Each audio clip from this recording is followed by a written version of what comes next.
今天这个活赚2个土鸡应该问题不大。本田思域跑个60-70码，那车底传来的嗡嗡嗡声实在是受不了。这个跟前天那辆思域一样的症状，但这辆的异响是从前轮发出的，前天的是后轮。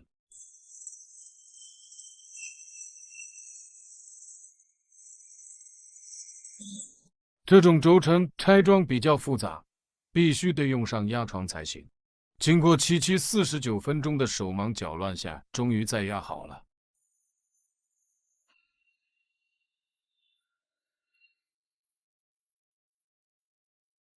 干汽修就喜欢体验这种解决故障后的测试效果。现在只需要将各个拆下来的零件进行复位工作就行了。这颗大螺母必须得打紧了，要不然也会引起各种奇怪的异响。最后打紧这几颗轮胎螺丝就可以交车了。很显然，汽修工并不认识这位大哥，所以没付款的试车必须得坐上副驾驶。你看现在好了吧？全世界都安静了。大哥对这效果表示非常满意，并爽快付了款。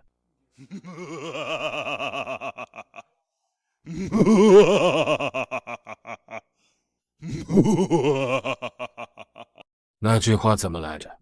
动动手，轻轻松松，几百块又到手。这个活赚2个土鸡，一点都不过分的。好，明天见，拜拜。